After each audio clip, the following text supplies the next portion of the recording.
গরম ভাতের সাথে সুগন্ধি কাতলা বা গন্ধরাজ কাতলা টেবিলে রাখলে কিন্তু খেতে বসার আকর্ষণটা অনেকটাই বেড়ে যায়। সুগন্ধি কাতলা বা গন্ধরাজ কাতলা তৈরি করার জন্য আমি ছোট টুকরো কাতলা মাছ নিয়েছি।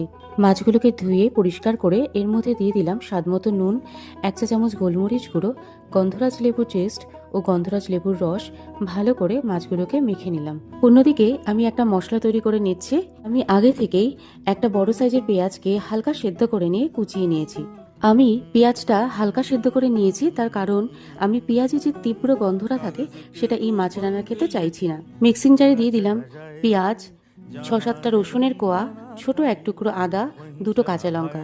এবার এগুলো একসাথে সব বেটে নেব। অন্য একটি মিক্সিং জারে দিয়ে দেবো 2 চা চামচ কাজু বাদাম ও 2 চা চামচ চারু মগজ একসাথে গুঁড়িয়ে নিয়ে দিয়ে দেবো 2 টেবিল চামচ টক দই ও অল্প জল। একটা স্মুথ পেস্ট তৈরি করে নেব। আমি আগে থেকে তেল গরম বসিয়ে দিয়েছিলাম। মাছগুলো তেলের মধ্যে ছেড়ে এপিট ওপিট ভেজে নেব।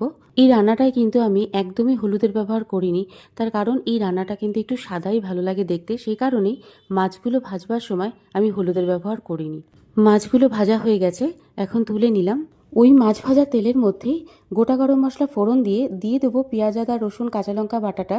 একটু কষিয়ে তেল ছেড়ে দিলেই দিয়ে দেবো কাজু, চারমগজ, টক দইয়ের পেস্টটা। ভালো করে মিশিয়ে নেব। কিছুক্ষণ রান্না করার পর তেল ছেড়ে দিলে অল্প গরম জল দিয়ে দিয়ে দেবো স্বাদমতো নুন ও স্বাদমতো চিনি। সাথে দেবো কয়েকটা গন্ধরাজ লেবুর পাতা। ঝোলটা ফুটে উঠলে দিয়ে দেবো মাছগুলো। মাছগুলো ঝোলের মধ্যে এপিট ওপিট করে কয়েকটা চেরা কাঁচা লঙ্কার সাথে দিয়ে দেবো গন্ধরাজ লেবুর রস। সুগন্ধি কাতলা বা গন্ধরাজ কাতলা কিন্তু একদম রেডি।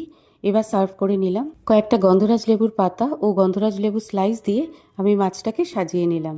এই রেসিপিটা একবার ট্রাই করে কিন্তু অবশ্যই জানিও তোমাদের কেমন লাগলো।